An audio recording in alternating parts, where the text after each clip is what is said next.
If you were thinking about your brand, you're thinking about your business, and you're thinking about like, if I had to rebrand everything right now and just like I had to change it in 30 days because somebody else got a trademark for it or they had a trademark for it or whatever, and you had to rebrand, like, would that be just like the end of the world? Would that be a huge nightmare financially, emotionally, whatever?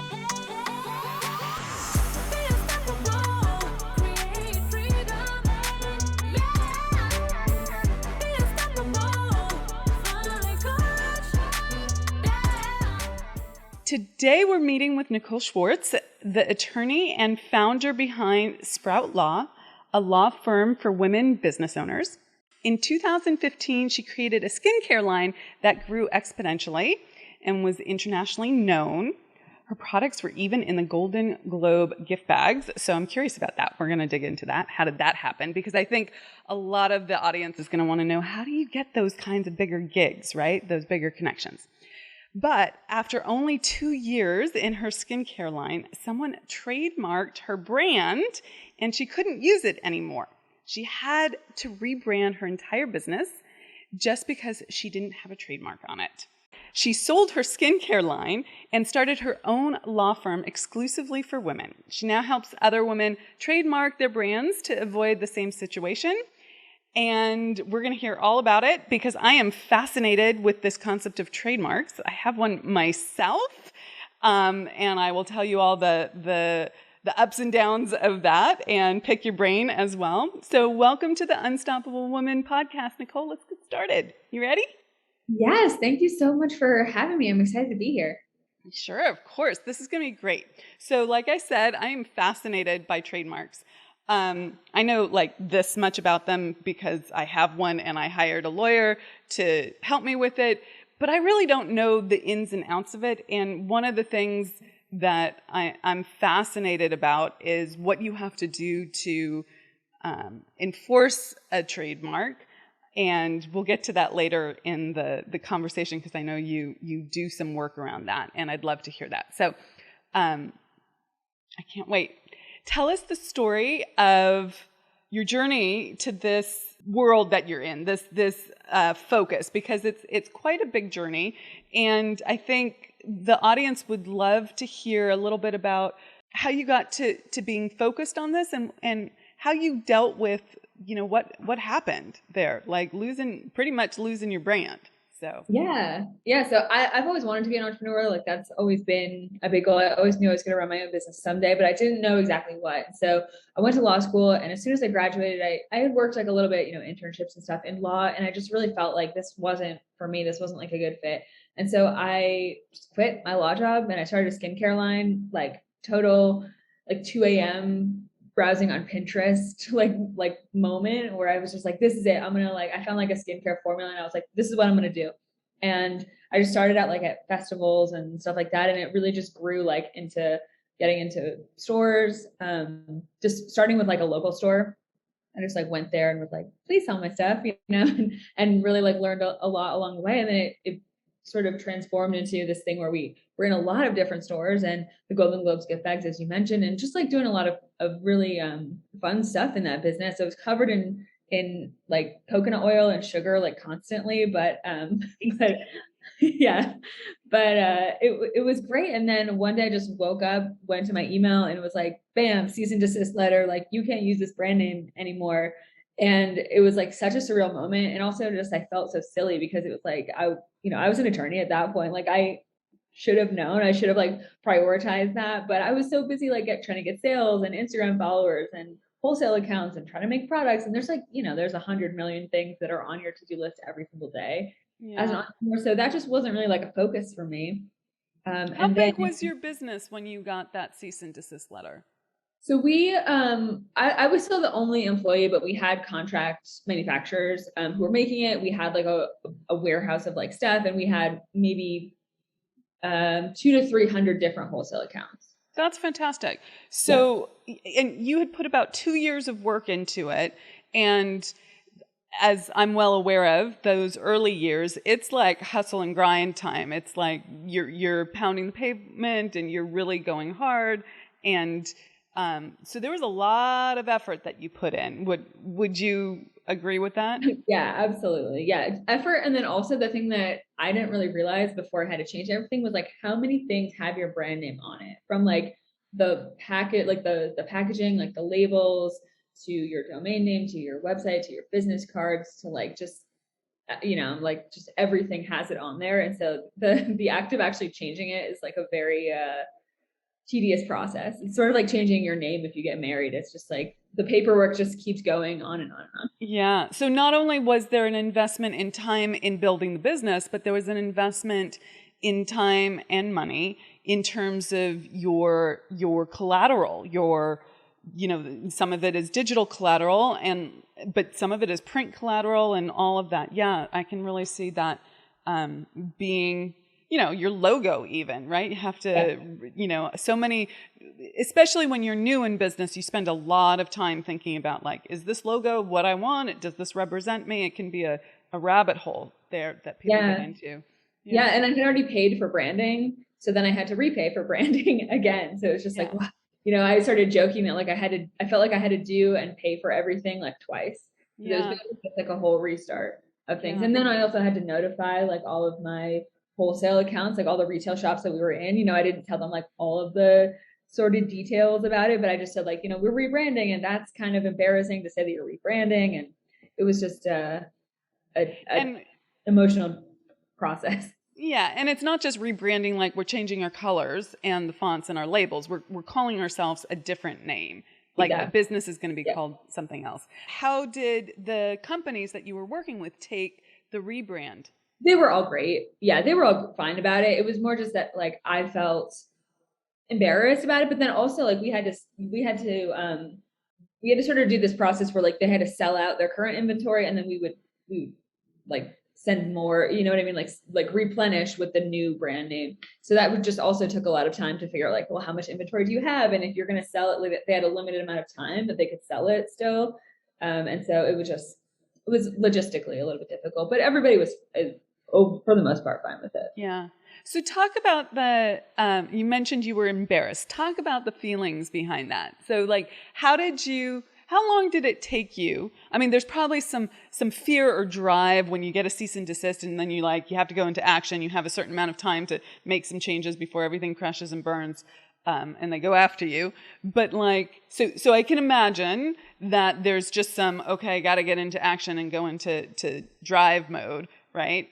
But when you weren't in total massive action, like all those feelings are coming up, how did you deal with what was coming up, and how did you deal with them? And the reason I ask this is because when I do a spotlight interview with someone, I'm thinking about my audience who are women entrepreneurs at varying, degrees of experience and years in the business and things like that.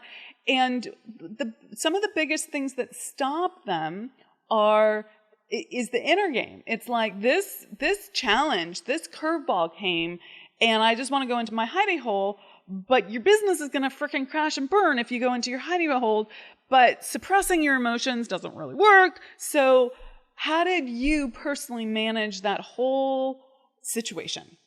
This is like such a great question. I love this because I think the mindset part of it is like one of the most important parts of running a business, because it's just constant new ways to challenge yourself, like emotionally and stuff like that. So like just sort of going back like a little bit for a second, like the biggest thing, like I wanted to start a business, as I was mentioning, like I knew I wanted to start it like 10 years before I did, but it was like the fear of it that really kept me from doing it. And the way that I got over that was just talking and trying to like expose myself. It was like exposure therapy, like trying to talk to as many different business owners as I could to just kind of like normalize that like this was a way that people could like live and like make money and stuff like that. Like, so I think just like for that, I just waited a really long time. And then finally I was just like, F it and jumped into it. So let's pause right there, because that's a big deal. Like you said, you did your research, you did your own personal informal research, talking to lots of people, and then you're like, okay, I'm going to do it. What did you hear from that research, and how did you finally rip the Band-Aid off and go for it? Because I think there's a lot of people in the same situation that you're in that they're hedging their bets a little bit. Yeah. Yeah, I think like the fear that I initially had was like people's judgment. I was like, what are my friends gonna think? Like they're gonna laugh at my Instagram, they're gonna, do this stuff. And it's funny because like, everybody that I talked to was like that's gonna change in like 2 or 3 years. And they're gonna be asking you like, how did you do it? And that's definitely like exactly what happens. It's the same people who are like laughing about things, or the same people who you're kind of worried about how they'll take it, or the same people who asked me at the beginning, like, oh, how is this business doing? And they kind of had a little tone to their voice about it. Yeah. Where you knew it wasn't like a serious question. Those are the same people now who are like, so are you hiring? Like, so how do you send these emails? Like, how do you do this? Like, how do you do email marketing? So like, I think the number one piece of advice that I heard and that I appreciated was just not listening to like the judgment and not being worried about that, and understanding that will change. People's perceptions of you as an entrepreneur change as soon as you start making money. They go from like, that's not going to work, to like, wow, how did you do that? Absolutely, for sure. Now, what about the judgment in your head? Did you have like there are the actual people who ask you a question with a little tone, with a little edge, and then there's the voice in your head. How did you deal with the voice in your head, which can be even more critical and judgy than people outside of your head, everyone else? Yeah. Yeah. So I never had like the voice in my head problem in the beginning. I was like, I know I can do this. Like, let's go.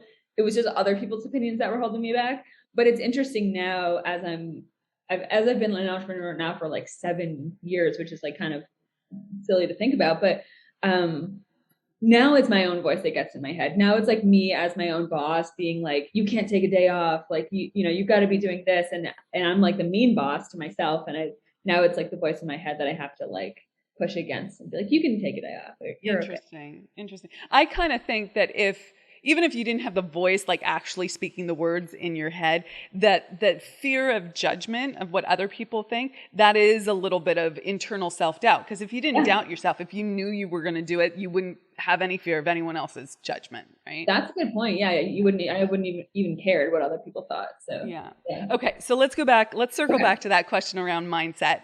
Okay, so how did you deal with the inner game feelings? Here you are, you're a lawyer. Your inner self-talk is like, I should have known better, and look at what this has caused. How did you manage that throughout this process so that you could rebrand and come out the other side? Yeah, it was kind of like the stages of grief, I think. Like, I don't know if they're in exactly the same order, but it really started with like anger, and it started with like, no, this isn't real. Like, I'm going to fight this. I'm going to get my name back, like all that stuff. And then, I didn't know much about trademarks at that point. Like, I knew what they were, but I didn't know the details. And so when I reached out to a trademark attorney to be like, let's fight this, she was like, yeah, we could try to fight this. Like, here's what it's going to cost you. And it was like, I think it was at least $30,000, and just to have a chance at fighting it. Like, that's not even like you're going to win. That's just like, you can get in the game. And I was like, I think I'll probably just rebrand at that point. And that's kind of when I had that like sobering moment where I was like, all right, like, this is what it's actually going to cost me to fight it. I'm not really that interested in doing that. I'd just rather put that money towards rebranding things. Yeah. So you went through the anger, and then you went through all the stages of grief, and you kind of reconciled it. And did you have to forgive yourself? Yeah, I haven't really thought about that before. I think like maybe how I forgave myself was like getting super into trademarks. Like, I was like, this isn't going to happen again. Like, it's not going to happen to me. It's not going to happen to my friends. Like, I think I just like really dove into that world and like learned everything I could, and was like, just like, I'm not going to let this happen. That's so interesting, because I teach a forgiveness practice to the women in my mastermind. And one of the aspects of it that makes it slightly different than other forgiveness practices is I ask them to think about what they would do differently. Because I think my experience is that it's very hard to forgive yourself if you don't actually learn the lesson. Not like 1,000 lashes learn the lesson, but like, really, what was the lesson here? What would I do differently? And you took that next step, which is like, you really did it differently. You executed on that new thing. So I freaking love that. So how long did you have of the rebrand business before you went into the new field of being, focused on the trademarks and helping women in business do their trademarks? I think I had it for about 6 months. Okay.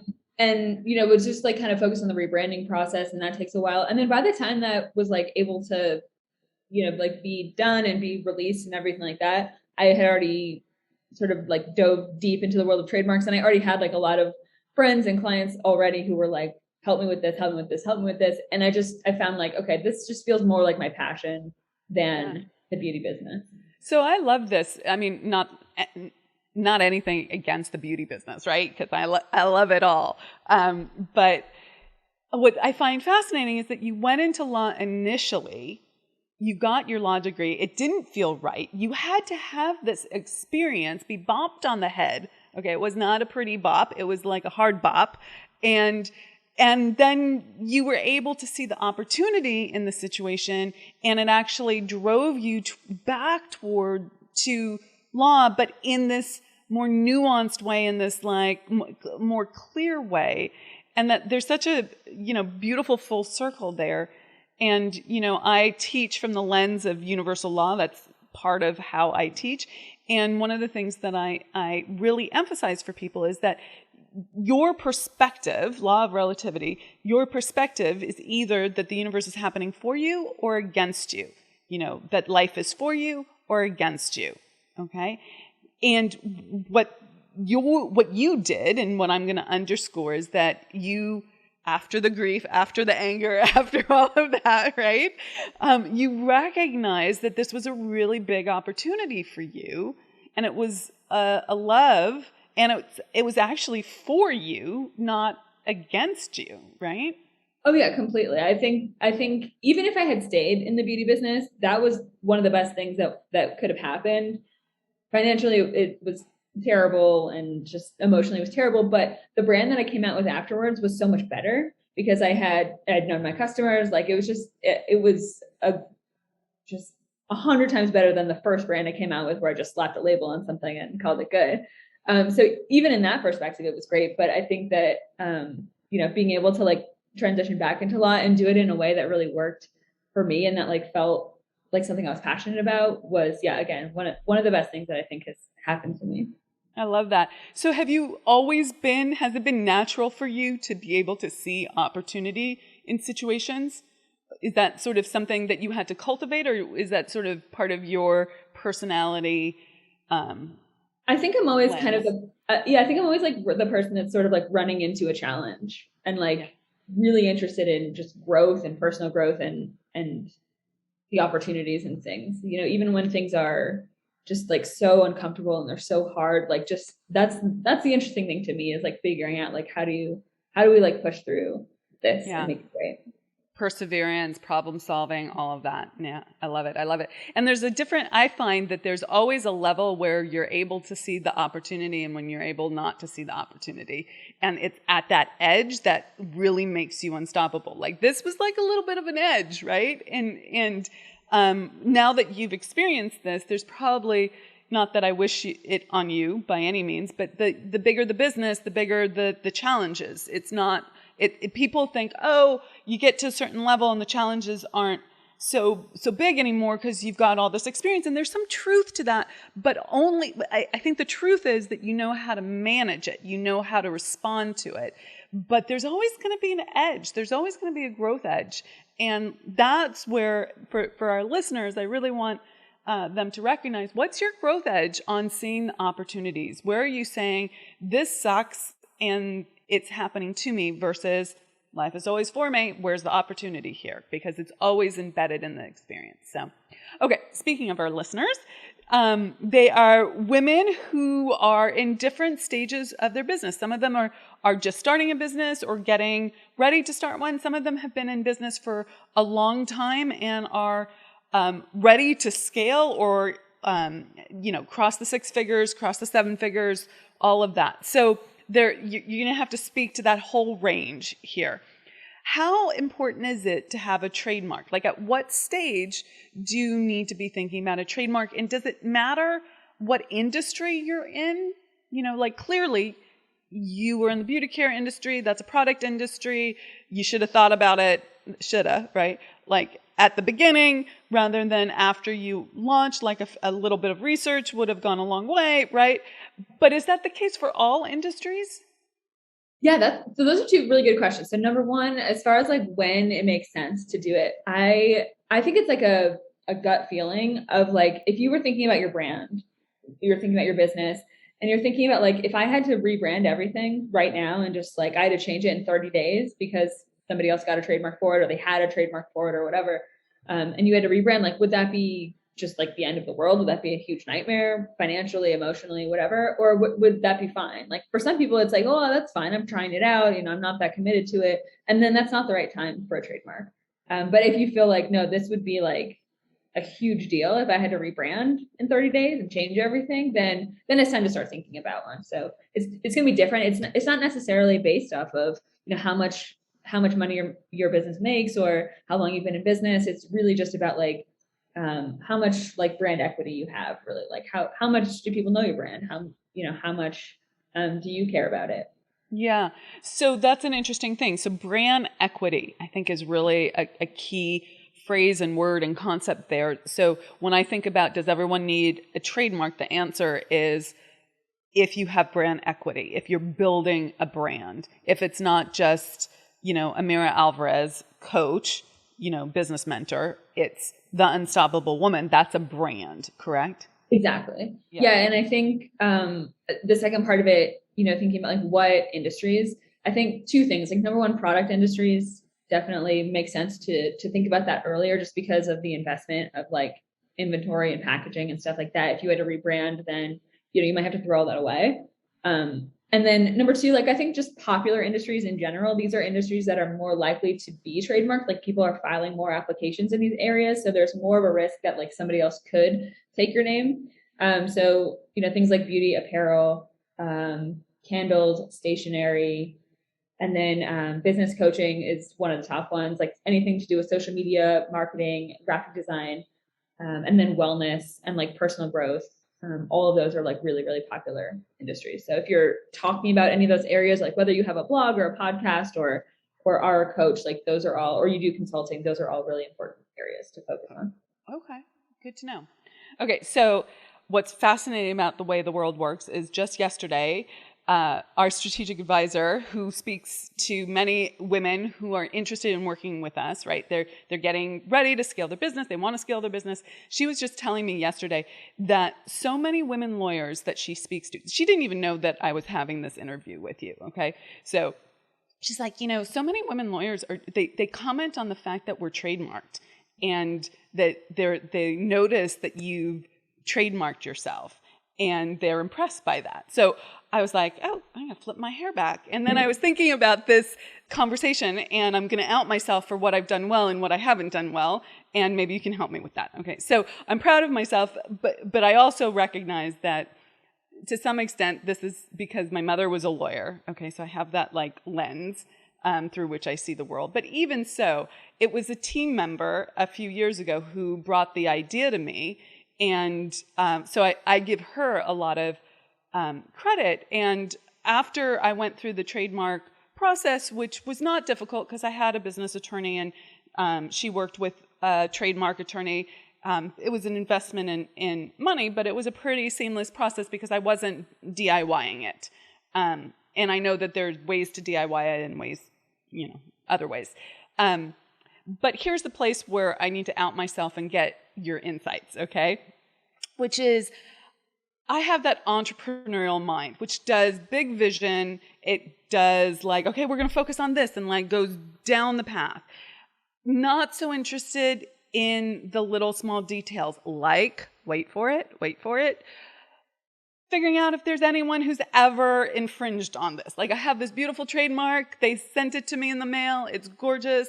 I teared up a little bit when it arrived. Like I was like, I got this trademark. That's awesome, right? It really felt like this, right? And this is actually top of my list for when our new director of ops starts. But I saw something on your website that is called the Trademark Club, which looks like it solves this. So I think I'm your ideal client for that. So sell me on that. What does it do? Okay, because I've got this trademark, but I'm not doing any sort of evaluation about whether anyone's using our trademark inappropriately and needs to be told not to. Yeah. So first of all, doesn't it feel so good when your trademark certificate comes in the mail? Like that's just like the proudest moment. It feels so official, and it feels because it comes from the United States Trademark Office, and it's like this sheet, and I really should frame it. Maybe I'll do that. Yeah. I have all mine framed. Yeah, I love them. So anyways, yeah. So once you have a trademark, the trademark is the exclusive right to use either your brand name, or you could trademark a logo, or you can trademark a tagline, or a podcast name, or a program that you have, product name. There's a lot of different things that you can trademark, but the number one thing that most people trademark is like their brand name. And so when you trademark it, you now have the exclusive right to use it for the different products and services that you listed. So, for a podcast in a certain area and stuff like that. And there's a couple different things that you're going to want to do. Like the first thing, obviously, is you're going to want to put a Google alert out for your podcast name. And you can do, Google alerts for your exact name and then different versions of it. So for example, like my brand name is called Sprout Law. And so, I have a Google alert for Sprout Law, but also for like Sprout Legal and Sprout Law Firm and, different like things like that, just so that I'm always like, they'll kind of like find you in that way. And then the second thing that you want to do is you sign up for some kind of monitoring. So we have a monitoring service called the Trademark Club, but there's a lot of different ones out there. So, feel free to check around. But the point of this is that like you want to be checking people who are filing new trademarks because, sometimes the trademark office might let something through, but then you have a chance to object to them and say like, that's, we think this is too close. So you always want to be checking that. And then you always want to be checking, social media, stuff like that, different account names and stuff. And then the third thing is like people who are filing like domain names or LLCs, just kind of can give you like an early head start of like, maybe somebody is trying to start a similar business.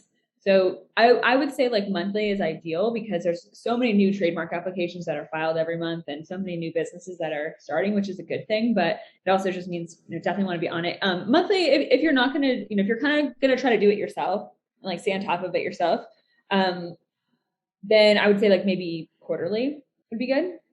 And so your service does all of that, including the Google alerts and all of it?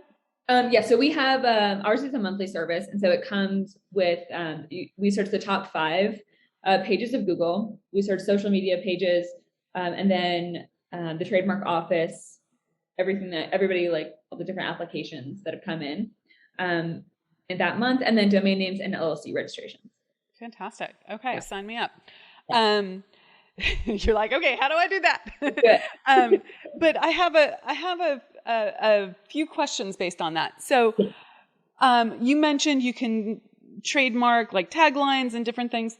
One of the things that I notice happening, and I don't know if there's anything that's legally possible with this, but people cop my language all the time. And I'm always like on the fence about like it. Like obviously, copying is the best form of flattery, but there's copying and then there's modeling. And I've had past employees cop my language and even, processes change them slightly. And I just discovered this recently. That's why it's on my mind. But also, clients who like they hear it so much that it becomes how they think. And I recognize that there's part of me on that front, just in case you're listening, don't teach my processes, but there are concepts that are not mine. I don't like own universal law. How I teach it is mine. And there's a differentiation there. So all the stuff that I teach, I want to make an impact and have it be shared widely. This is going to help the world, okay? And if it comes through another person, that's fine. Don't teach my process, right? And that's different. That's unique. So how do you go about figuring out what that line is and when to pursue something and when not to? Like with the employee, I was like, really? And it's on the line. On the one hand, it's like, this is the English language. On the other hand, it's like, that's really like our copy, Yeah. It's tricky because there's one type of content or one type of language can have like different protections to it. So let's sort of just like walk through kind of the basics of how you protect things. So if it's a brand name, if it's a tagline, if it's something that would go on like the heading of a website, then that can be a trademark. But if it's more of like a video or a course, or, you know, like photos, downloadable guides, that could be a copyright, and you could protect like the actual contents of that course. So like all the videos, stuff like that. Same thing with the website. So you could protect like all of the copy on the page. Okay. So would you need, like, if you have, like we have, 5 or 6 different programs, they all get consolidated generally into our Spirit of Wealth Mastermind. But in the past, they were sold as separate programs. And would you trademark each program separately? Yeah, so you could trademark the name of each program if you just wanted to protect the name, but if you wanted to protect the contents of each program, then yeah, you would copyright. It sounds like each one would have to be separate. There's some times when you can group it all in together, but it's based off of when you first launched it. So it sounds like they were all separate. So yeah, each one would probably need to be its own. Okay. Yeah, and like I teach the manifestation matrix, and that was something that I developed my process, and I can see it out there. So that would have been something that I need to trademark, because it's there's a graphic associated with it. There's particular concepts in it. Or I saw you nod your head a little bit, like maybe not. I was just going to clarify something. So when you copyright like the manifestation matrix, for example, you could copyright like the videos and the graphics, and so nobody is able to copy those videos or those graphics. But the concepts that you're talking about are really hard to protect. So unless it's something that you're like, this is like so unique that maybe you could patent it, but I think that's a little bit harder with concepts. Then it's going to be really hard to protect like the concept itself. Another sort of a workaround that you could do is have some sort of a contract, definitely with your employees, but also maybe with people who take the program, saying that they're not going to use the concepts in the way that you've taught them for like commercial purposes. Yeah, I love it.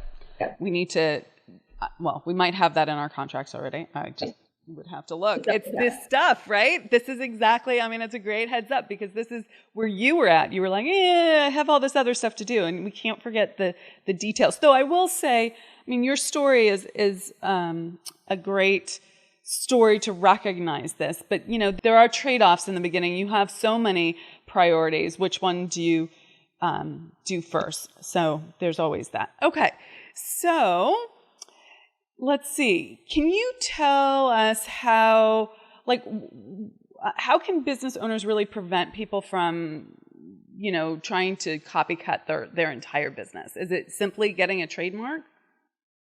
Yeah, it's kind of, like I was saying, like there's all these different ways to protect things. So I think it's about priorities. You could copyright every like course or every program that you have, or you could copyright like every video or every photo, but that doesn't really make sense to protect, every single thing that you're doing all the time. So to me, the main priorities would be like protecting your brand name with a trademark, and then protecting, like the money making aspects of your business, whether that's like client agreements or whether that's like course policies, stuff like that through contracts. Okay, great. Before I ask my last 3 questions, can you tell us where people can find out more about you? And I know you also have a free webinar on trademarks as well. So why don't you share about that?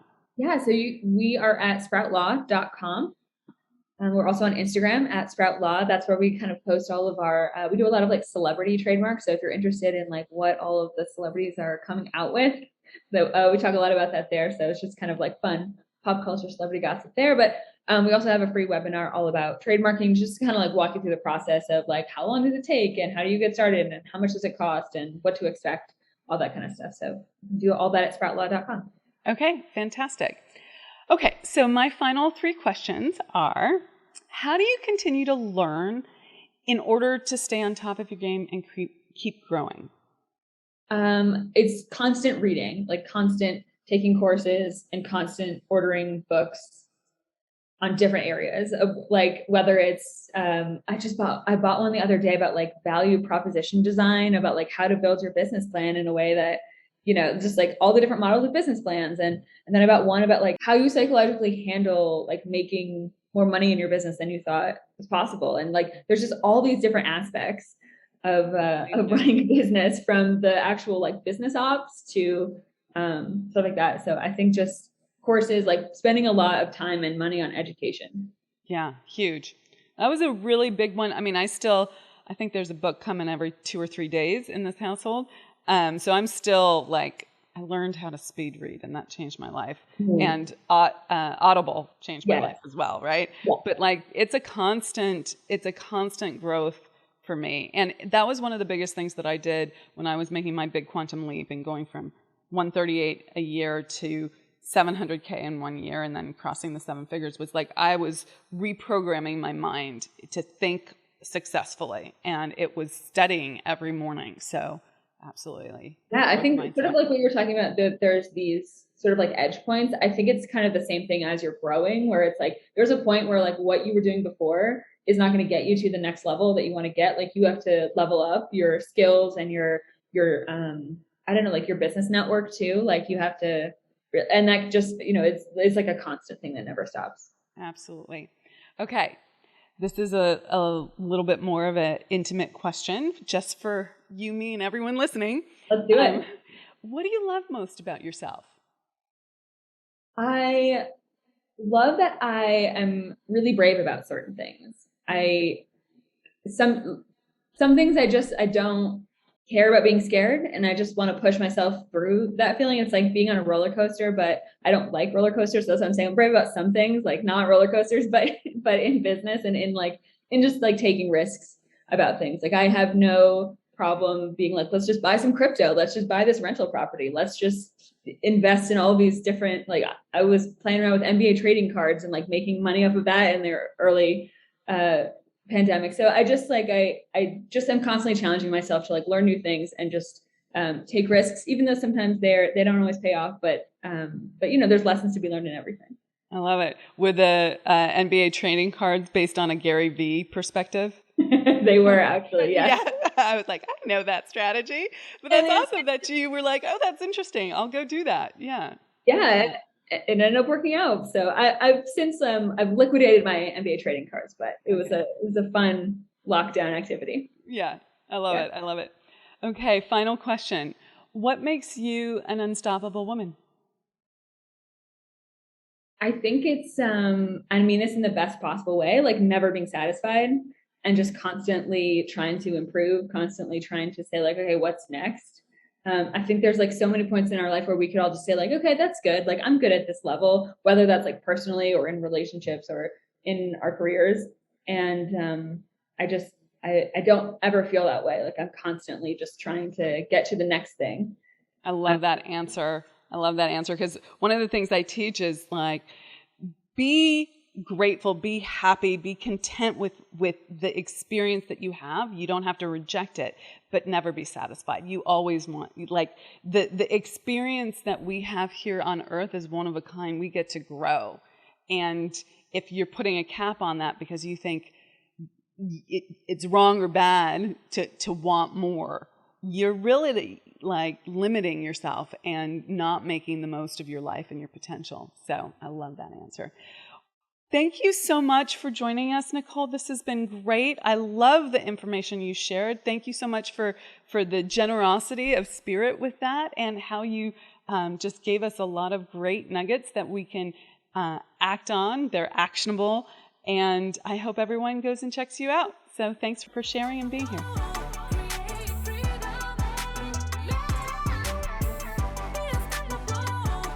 Hey, thanks so much for joining us and being part of the Unstoppable Woman movement. We have got a ton of free resources for scaling your business at theunstoppablewoman.com/free stuff. And you can find that link in the description below. So go ahead and check those out. And we'd also love your help in getting our message out to more and more women. If you'd be willing to share this video with all the unstoppable women in your life, that would be fantastic. And while you're at it, hit the subscribe button so you never miss an episode. Reviews, likes, and comments are greatly appreciated. We go in and read them all. So thank you for those. And thanks for listening, and be unstoppable.